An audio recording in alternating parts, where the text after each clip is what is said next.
Hello, everyone, and welcome to a very special preview here for Marigold Shine Forever 2025.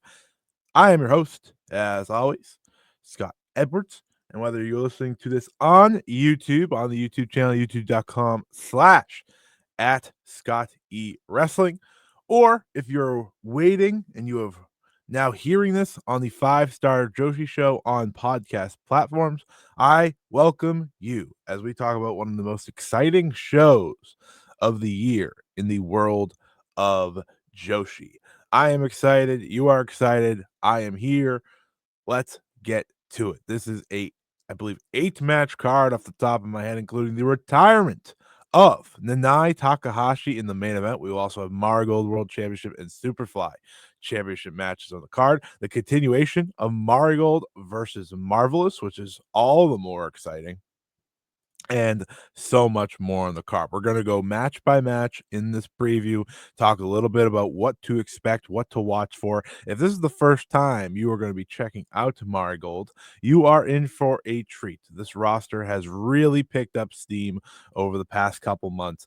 Obviously, the addition of Mayu Iwatani has pushed things forward all the more. So I'm very, very excited to get to this preview. And I'm very, very excited to help you know what's going on. We have a lot going on here on the YouTube channel. If you are watching this live, or not live, but if you are watching this on the YouTube channel right now, just know this upcoming Friday, the 5-Star Joshi Show will be posted, of course, as always. It will not include this preview, but it will include everything about Marigold's past weekend. It'll include about Stardom's Korakuen and so much more. So make sure to tune in and don't miss that. I will also say right now, at the top of the show, that this Saturday we will be doing a Marigold Shine Forever 2025 live review right here on this YouTube channel. As you know, I have done the 5-star reviews over on the Fight Game Media Network YouTube channel for years now, but we will do our very first live review right here on my channel. So be excited for that. Looking forward to having a bunch of you join me for that. So that will be the edition, and then I will have the audio up on the podcast feed for the 5-Star Joshi Show sometime later that day. But without further ado, let's get to the actual card here. I'm not going to hold you too long because this is the first of many times I'll be recording this week. In terms of the review, however, I will have a official time, so just follow me on social medias, but we will be doing that on Saturday. Now, this show is obviously about the retirement of Nanae Takahashi, who will main event the show against Miku Ano. But there's so much more here, and that's what, because for every end there is a beginning, and the beginning starts with Shino. Shino Omakai, daughter of Michiko Omakai, formerly of Argion, will make her in-ring debut to kick off Shine Forever 2025. She is, mind you, considered a super rookie. So Marigold has gone all in once again on their rookies. Shino, just 16 years old, will be the youngest debutee of Marigold's 1-year history. This is going to be obviously a very interesting match because Mai Sakurai, United National Champion, is a very tough task. But this was a Shino request, and now we are getting it. It's hard to get much bigger than challenging a champion on one of the biggest shows in company history. But that is exactly what Shino has in store for her. As we know, based on the one time we have seen Shino compete in any form, there are going to be some kicks to watch. For those who don't know, she did take part in the Julia Farewell Gauntlet last year, much like Sari Yamaoka did. As we use that as hype for Sari Yamaoka's debut, we are going to use that as hype for Shino's debut as well, because Shino had some very impressive kicks. A kick-based wrestler is always a welcome sign in the world of Joshi. We will wait and see what Shino has in store, but you are obviously going to be rooting big time for her as she kicks off her career. Obviously, a lot of pressure, right? You are trying to follow in your mother's footsteps. That can always be pressure. I think, as we've seen with someone like a Kazuna Tanaka, following in family footsteps is not an easy thing. But if you are talented, if you are capable, you are going to do just fine. And I think Shino is going to do just fine. So I welcome her. I welcome her in a big debut match. I think Mai Sakurai is a great opponent for her, not only because of obviously the accolades that she has herself, but I think she'll be able to bring her through her first match with all the confidence in the world. So I'm looking forward to this. I'm looking forward to Shino diving in to the world of Joshi with her very first match. And we'll see from there how she takes to the rest of the roster. But day one is here, and the second super rookie in Marigold history will debut in the opening match on Saturday. Next up, we have Chanyota, Arina Yamanaka, Ryoko Sakamura, and Nagisa Tachibana teaming up. They'll face the Darkness Revolution team of Nagisa Nozaki, Chiaki, Misa Matsui, and Megaton. This is your lone, normal undercard match with no stipulation, just a simple match to get everyone on the card. But I do want to use this opportunity to introduce you to some of these wrestlers if you haven't had the chance to meet them. Obviously, if you listen to my show, you know my praise for the likes of Chan Yoda and Misa Matsui in this match. I think those two are your standouts from each team. But Arina Yamanaka has been really taking to Marigold the more and more she works. So seeing her on the show is very exciting. Nagisa Tachibana, I think, is a exciting rookie that may not be to the levels of the Sari Yamaokas and the Victoria Yuzukis and maybe Shino, of course, right? She didn't come in as a super rookie. She came in as a model who is trying to take to pro wrestling. An injury at the end of last year kept her out for some time. But since she's come back, she has shown great promise and great excitement. We'll talk more about her on the 5-Star Joshi show this week. And then there's Ryoko Sakamura, who had a very good debut match against Nanae Takahashi, but has struggled since then. Her and Tachibana are forming, a natural rivalry due to their connection as models and such. And we'll see who ultimately takes the pin on that side. Is it going to be Tachibana or Sakamura? Because I do believe Darkness Revolution should be winning this match. It's going to be important for a heel group to get some momentum, especially the lone heel group in this company. You have Nozaki, you have Chiaki, you have Megaton, and you have Matsui. Matsui is fresh off a United National Championship loss at the last Korakuen Hall show. So hard to have hopes for her of challenging for championship gold anytime soon, but I look at Nozaki as someone who could potentially be challenging for gold soon.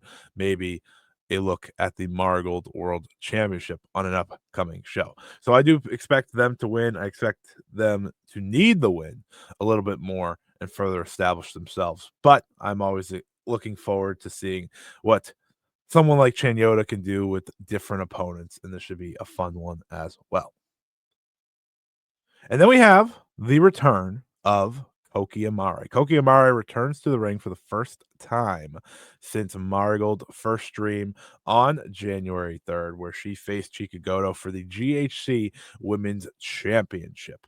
It was in that match that Koki tore her ACL and had to go months of recovering and doing everything she could to get back to this point. She promised that she would return at Shine Forever, and here she is. She will be teaming with Kazuna Tanaka, who I think is one of the most exciting rookies on the scene. And of course, she'll be facing her Twin Tower tag team partner, Chikagoto, as well as Yuki Minami. This match is all about Koki, and I say that in terms of not just winning and losing, but rather how does she do, right? there is always natural concern when someone comes back from injury, especially something like a torn ACL. Can she bring it to the level she was before? Because for those who don't know, Koki had really found it uh before her injury, right? The Dream Star kind of was the kickoff to that. She had the great tag title challenge against Mirai Saku alongside Utami Hayashishita. And then, of course, she ended up winning the GHC Women's Championship to become the first ever. And she did not relinquish the title. They left the championship on her. And now she is going to go out there and try to prove that she is not a fluke, that her title reign is not a fluke, but rather she's here to defend. I also think the fascinating part here about this match is the fact that, of course, Go Chica and Koki are on opposite sides. They could have been teaming for the return match, but Go Chica has not given up on the GHC Women's Championship. Go Chica has not given up on taking that belt from Koki Amarei. So when she laid down the challenge at the Korakuen Hall show, she said, I'll face you in a singles, I'll face you in a tag, whatever it is. I just want to face you in your return match. Yuki Minami and Kazuna Tanaka play the secondary roles here of what the ultimate story is to the match. But I do welcome whatever they bring to the table. Like I said, I think Kazuna Tanaka has made such incredible strides since returning from her injury. So hopefully Koki Amarei can do the same. But Koki Amarei is going to get the win here. She's going to start things off strong, and that's the way it should be. So I'm very excited for that. I'm excited to see what her and Go Chica do. Hopefully, Koki is ready and raring to go. And we wish her the absolute best in her return. Now we get to really what I would call the meat of the show. Okay, those first three matches, Shino debut, simple tag, and then the return match. Now we kind of kick into the full on story aspect of Marigold and what's been going on. And that starts with this match. It is Marigold versus Marvelous Part 5. In the first 4 editions of this rivalry, Marvelous is a stunning 3-1 ahead of Marigold. That includes Riko Kawahara and Maria in their new personas, who won the Twin Star Championships from Nanae Takahashi and Serei Yamaoka earlier this month. So that is the ultimate uh, feather in the cap for Marvelous. But there is so much going on here that Marigold will have a certain advantage. And the advantage may not be in terms of talent, because I do think Rico and Maria are the best two in this match. They are again in their primes as a duo. They are the reigning Twin Star Tag Team Champions, but their new personas don't necessarily agree with the rest of Marvelous. They are now somewhat in between. They may be holding the belts. They may not like Margot, but they also aren't liking their team either. So that will be the real question here on the Marvelous side. On the Marigold side, there's a lot of excitement here. You have the return of Naoya Ishikawa, which is obviously a pretty big deal. I know a lot of people will be very happy to see that. You have Natsumi Shozuki being the veteran leader on this team, and then you have Hummingbird, Aria Seto, and Kamoa Minami, all of which are looking to prove themselves in such a match. Kamoa Minami has been showing real signs. Ria Seto has been showing real signs, and I'll say this as well: Hummingbird has been making some strides as well. Um, but there is a colossal advantage here. It still feels like, if Marvelous can wrestle on the same page, because of course Sanka Akatsuki is the most uh one of the most exciting rookies we've seen in years. There is so much excitement behind her, and alongside her is, of course, Sora Ayame, who makes up the Reiwa Crush Gals. That's not their official nickname, but that is what we are going with. And then, of course, Ai Hozan, who has shown tons of heart, especially this year, and isn't going to go down without a fight. Notably, for those who may not remember, when Marigold versus Marvelous happened at the Cork and Hall show last month, um, the wrestlers involved in that knockout match, oh, only Natsumi Shizuki and was it Riseto? Uh, Natsumi Shizuki was in that match for Marigold. Oh, yes, Riseto was as well. So those two did get their chance to represent Marigold in what ultimately ended up being a loss. But Marvelous was represented by Riko Kawahara, Maria, Ihozan, and Sorayame. They were all in that match. So Sanka fills in now here for Takumi Iroha. And I think that is a big deal. I think that's a big deal because I think that does give them an advantage as long as they can stay on the same page. Maria was the toughest force for Marvelous. She went through 3 wrestlers. She eliminated 2 and then outlasted and went to a draw, I believe, with Natsumi Shizuki. So that's important. That is important to keep track of when it comes to a match like this. With their back against the wall, Marigold needs a win here. They need one. And I think they're going to get it. I do think that Magenta not necessarily agreeing or being on the same side as the rest of the Marvelous crew will be a disadvantage for them in this fight. And that will give Marigold their first win in quite some time in this feud, and a much needed one because while this is a fun, exciting match, the bigger Marigold versus Marvelous match is, of course, this one. Sari Yamaoka steps into the ring one-on-one with Takumi Iroha. I have all the belief and confidence in the world in what Sari Yamaoka has shown and what is she's becoming as a pro wrestler. There is a reason she was deemed the super rookie of Marigold. There is a reason her debut was so hyped heading into First Dream. Because as we've seen in her 5 months of active wrestling, she has the capabilities of being super, super, super special in professional wrestling. And learning under the guidance of Nanae Takahashi has taken her even further than maybe anyone could have expected. I think when you watch Sari Yamaoka, there's clearly some rawness there. She's still green, but there's also an explosiveness to her offense. There is a dynamic ability that she has that you can't teach. It's that drop kick that she does, right? Where she just seemingly leaps and launches her opponent that jumps off the page. It is her learning the spear. It is her doing these different submissions, doing the Yoyogi clutch to win matches, hitting the Albright like suplex. She's still learning. She's still figuring out what her moveset is to begin with. But the reason this match is so important for her is because this will be the start of her starting her new journey.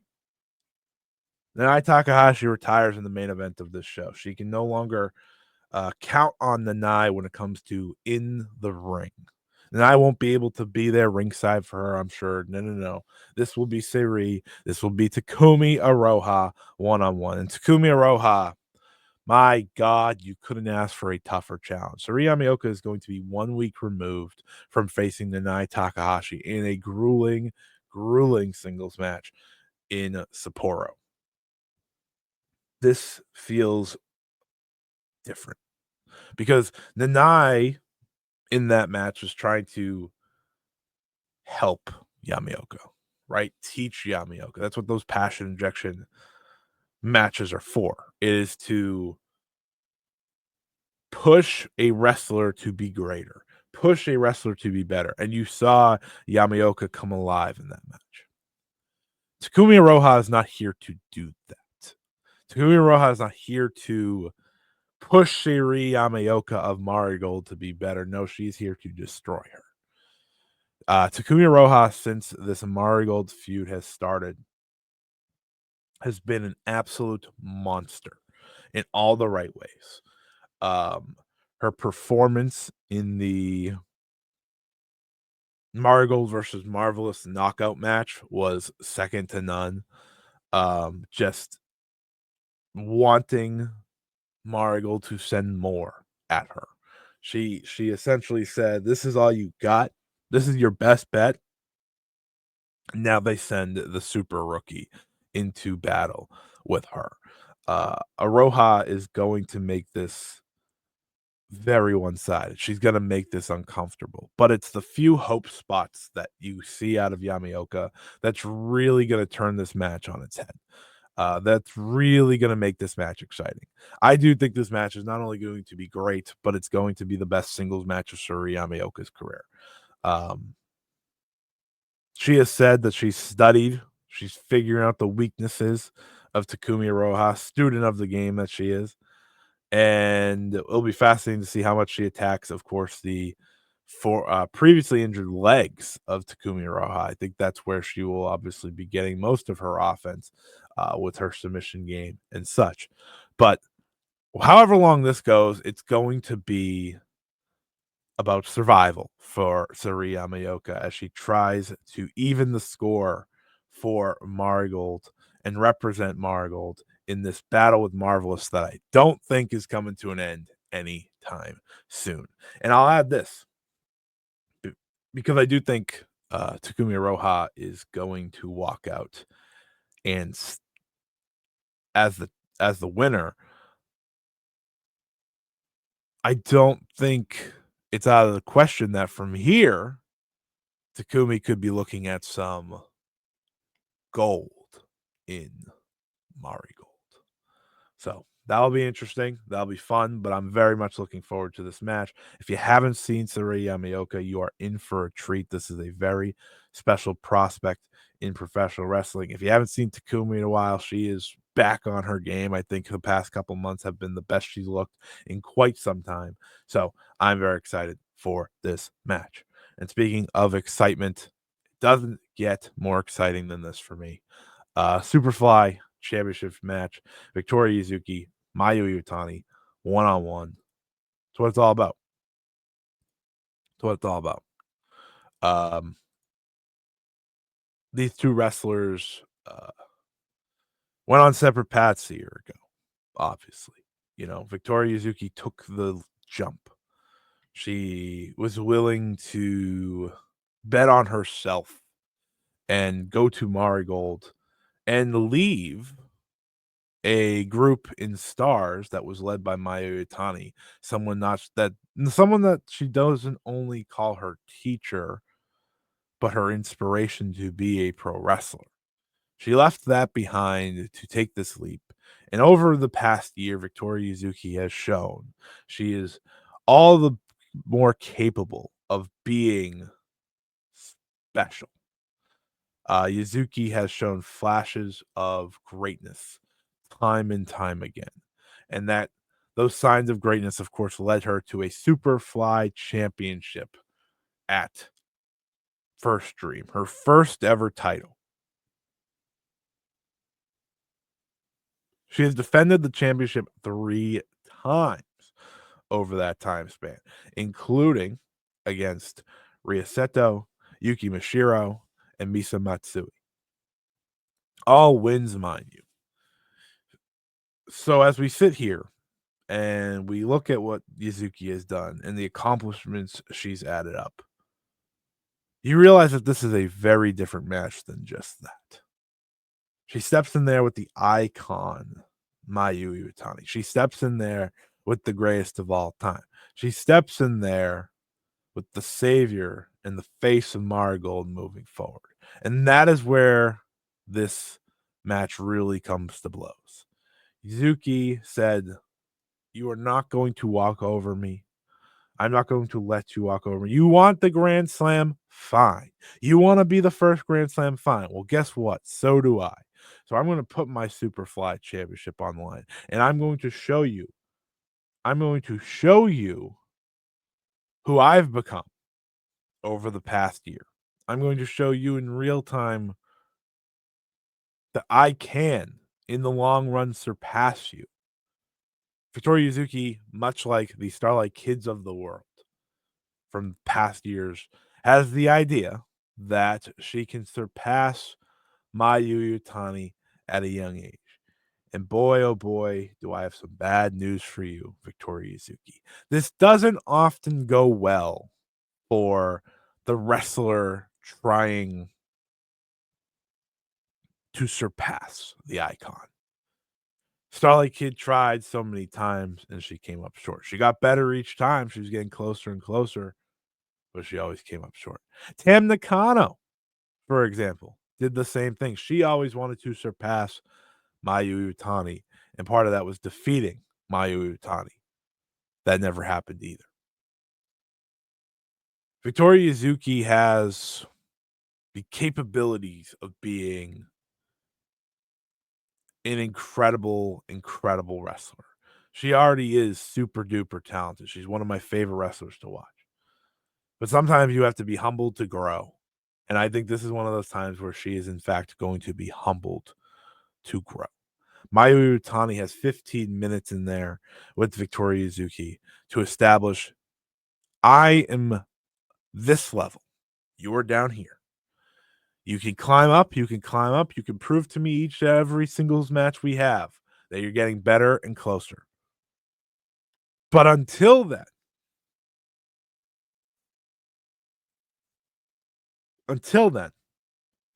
remember who you're dealing with.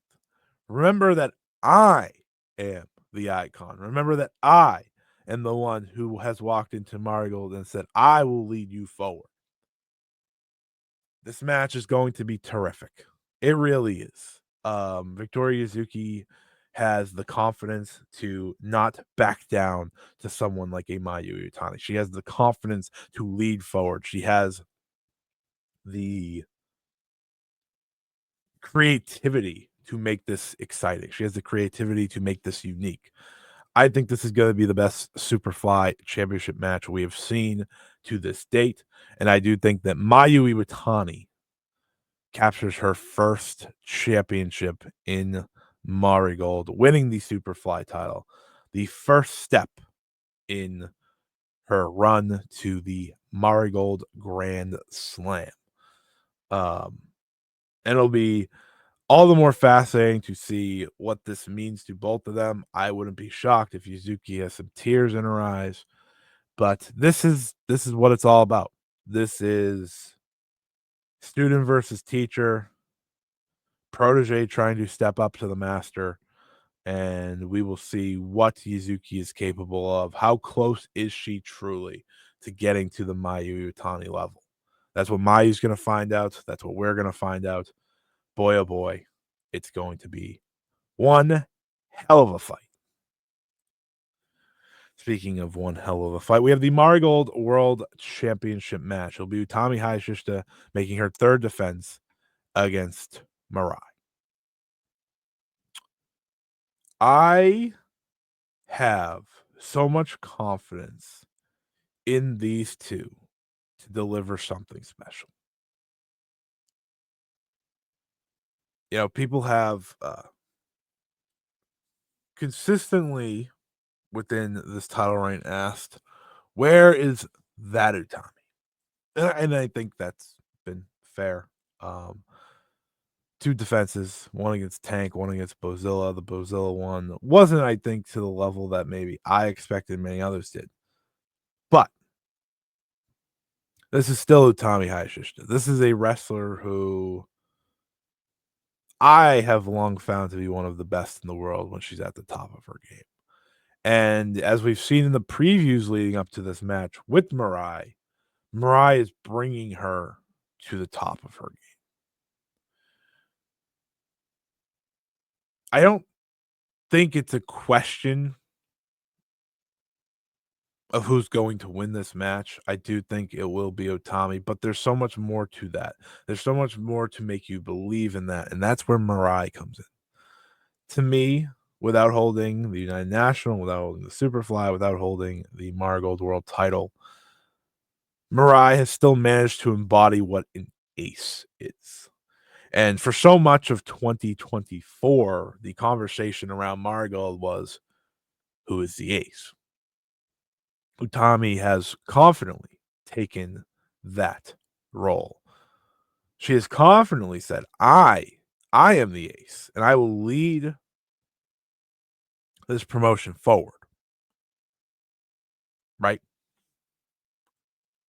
But Mirai, rather than saying it, has simply done it. She has led by example. She has been the sign of consistency within this promotion. She has leveled up in every which way. If you are coming into Marigold Shine Forever and you haven't seen Mirai wrestle in the past year, you are seeing a different Mirai from the one that was in Stardom. This is a Mirai who's not only capable of greatness, this is a Mirai that has shown greatness. Like I said, their lead up has been sensational. Mirai wanted to challenge off the rip after Utami successfully defending his Bozilla. And Utami said, no, you lost to Bozilla. You have to prove to me that you're ready, that you're capable to challenge for this title. And how did Mirai do that at the Cork and Hall show? She pinned Utami Hayashishita and said, how about that? Last week at Sapporo, she did the same thing. She pinned Utami Hayashishita. Now, Utami Hayashishita has got hers back. She's gotten hers back.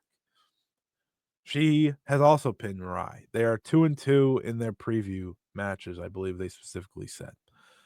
And I want to appreciate Mirai because she has brought out that Utami that we all know is in there, that we all know is super special, and it's what makes this match so exciting.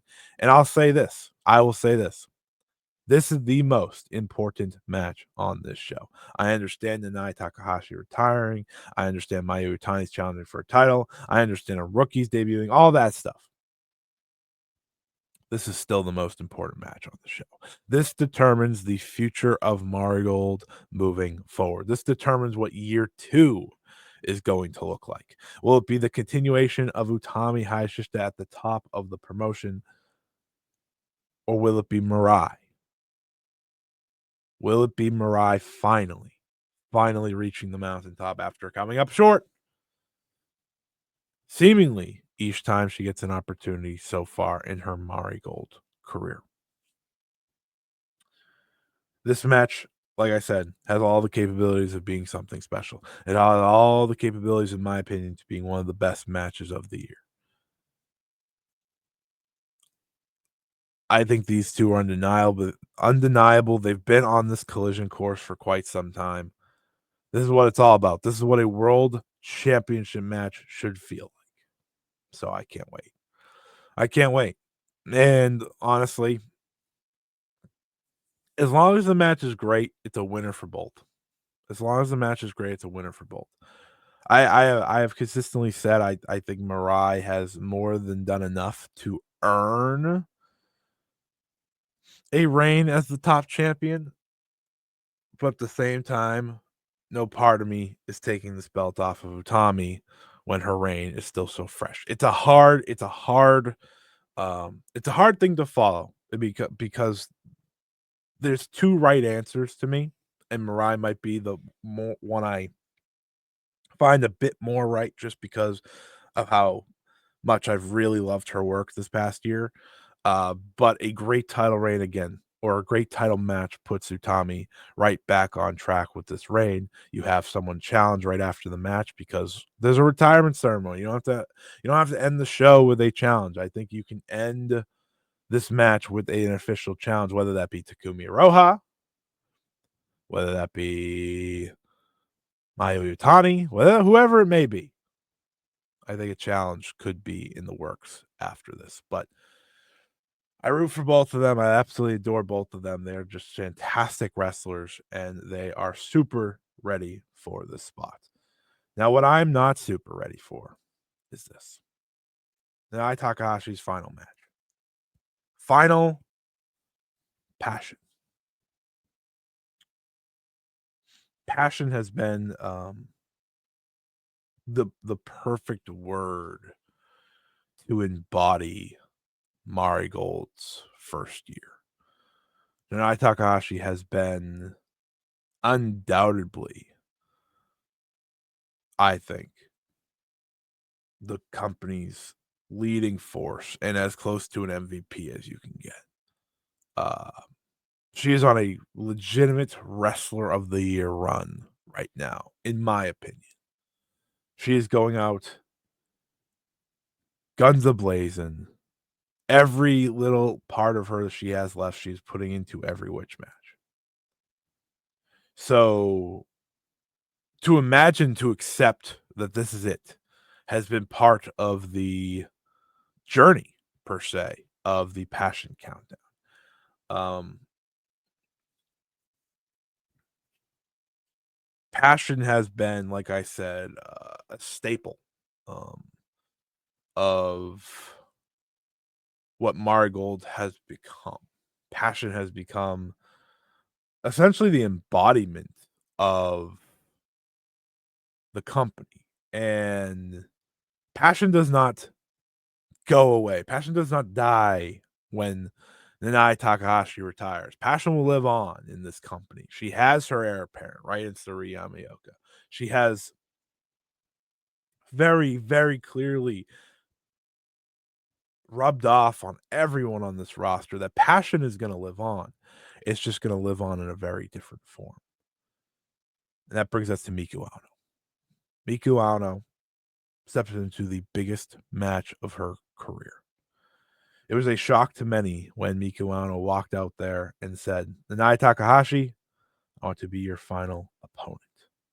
I'm still in shock. And, you could talk about all the reports that have come out about, Julia wanted to be in the Nanae's retirement match and yada, yada, yada.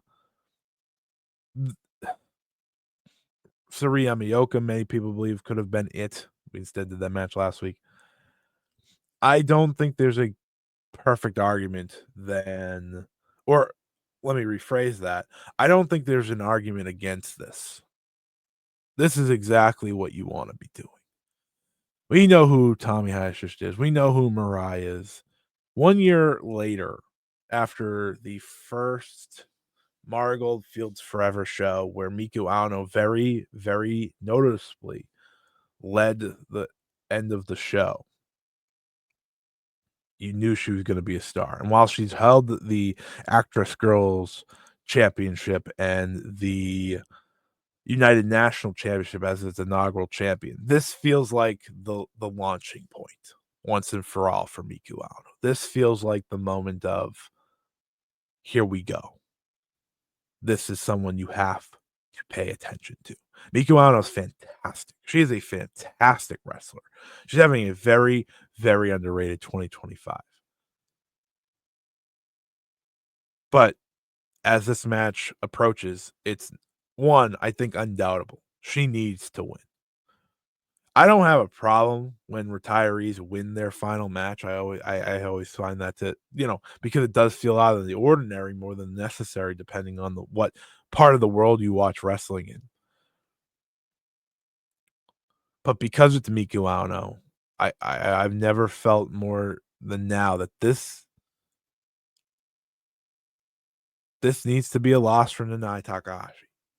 Miku Ano is going to benefit so much from being in this match to begin with, but boy, oh boy, is she going to benefit a lot if she walks out the winner. Miku Ano, to me, is the one. She is. She is very fitting of this spot. She has very, very clearly been one of Marigold's top stars. She's done, again, this isn't a launching point to her being a main eventer. She is already a main eventer, but this is her first major main event in this company. And it's in what I'd argue potential the most important match on the show to me is the world title match, but this is the biggest. This is the one that at the end of the day, it's the main event. It's the final match of Nanae Takahashi's career, and it is the most important match of Miku Ano's career.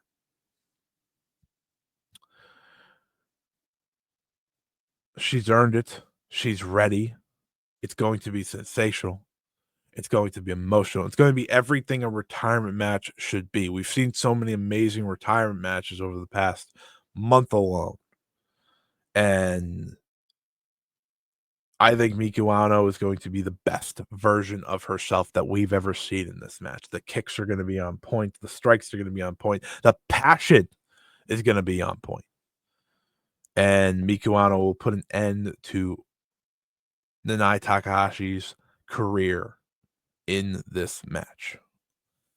It's going to be a slugfest. It's going to be special. Nanae is going to leave everything she has left out there. I'm going to be super emotional at the idea that this is it.